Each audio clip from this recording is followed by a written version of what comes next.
Cherry, this is the new film directed by the Russo brothers. You may have heard of them. They've directed a lot of small indie movies like Captain America the Winter Soldier, Captain America Civil War, Avengers Infinity War, and Avengers Endgame. So they're mainly known for their small stuff, but this is kind of their first big foray into mainstream film.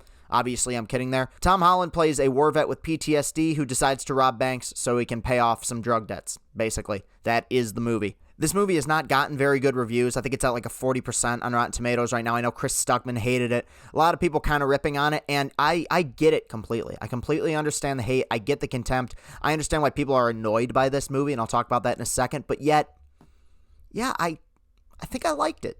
Yeah, I think I like this movie. I don't love it. I don't adore it. It is heavily flawed. I mean, in terms of movies that I've actually tried that I've seen recently, not including something like Tom and Jerry, it's one of the more flawed movies I've seen in a minute, but there's something about it that I found enjoyable. And I think it starts with the central core performance by Tom Holland. Man, that take that I had when I reviewed The Devil All the Time, where I said I think Tom Holland's going to be one of the 5 to 10 biggest movie stars in my life, is holding a lot of water. Holding a lot of water? Holding a lot of weight? It's holding weight on water because the dude is sensational in this. This is a really marvelous performance. This guy is a powerhouse actor. He throws himself completely into this role. You buy him, and yet, like a great actor should, there's still something about him that is inherently likable despite all the awful things that he does in this movie. You enjoy watching his performance. You enjoy watching him act. I think he's just incredible in this. Sierra Bravo is the young woman who plays his wife in this. She's very good as well, and they have a lot of really tense back and forths between each other, and she sells. I've never seen her in anything, but I bet she's probably gonna break out after this. I think this is a really good performance on her part. This movie's best and worst quality is its direction by the Russo brothers, and at the beginning I was really vibing with it. I understand why it annoys people.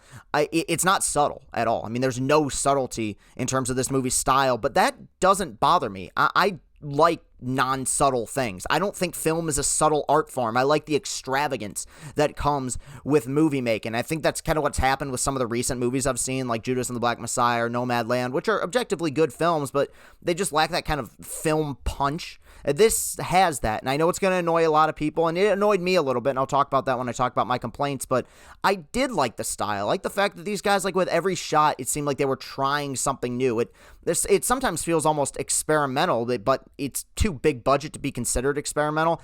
I like the effort these guys put into it. The one thing about this movie that makes me give it like a mild thumbs up, a mild recommendation, is the fact that it's almost 2.5 hours, and yet it captivated me. I watched the whole thing for start to finish. Yeah, I had a spring training game and some Big Ten tournament games on in the background, but I was watching the movie pretty much the whole time, and I enjoyed watching it. Like, I enjoyed the journey it took me on, as muddled as it may have been. I've seen so many movies in the last year that just bored me. Like, in general, most movies kind of bore me. This movie did not, and for that reason, I do have to give it like a mild recommendation. It is heavily flawed, and its biggest flaw is in its style, but even more so in its tone. This movie tonally is a complete mess. I mean, it has no idea what it wants to be. It rips off a million different things. At one point, it's Jarhead. At another point, it's Full Metal Jacket. At one point, it's Fight Club. Then it's trying to be Goodfellas. It's just throwing so many different ideas into this pot, and it never really comes out to like a one good, cohesive product. But yeah, narratively, the movie, it never feels like it has a real goal. There's not that much of an organic flow from scene to scene. It just kind of hops from one scene to another. Now, it carries you. Tom Holland's performance carries you when you are invested into what's going to happen to these people. But just from a narrative standpoint, it doesn't flow the way it should. And yeah, as much as I was with the directorial style in the beginning, there are a lot of moments where it borders on just being obnoxious. Like, it's not quite Michael Bay bad, but man, it's pretty darn close at points. There are those moments where it's like, man, if you would just let this scene breathe, this would be a lot more effective. Like I said, I appreciate the effort, but there are those moments where it just stretches itself a little bit too thin. And ultimately, the ending left me a little bit hollow. Like, I was watching it being like, okay, we just went on that journey. I didn't hate it, but what was that all for? There was not a lot of emotional resonance with this movie, but even despite all that, like I said, those are a lot of flaws and serious flaws, and yet I still found myself at the end being like, yeah, I'm kind of glad I watched that. It is memorable. Like, I'm not going to forget that I watched this movie. There's movies I've reviewed, and a week later I forgot they even existed.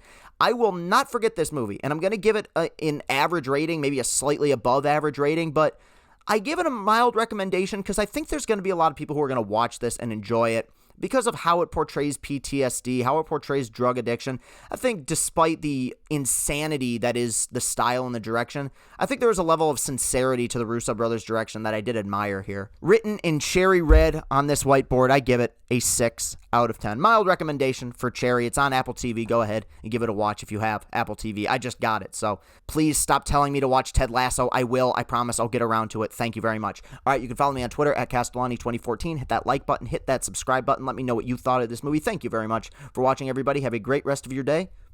Peace and happiness.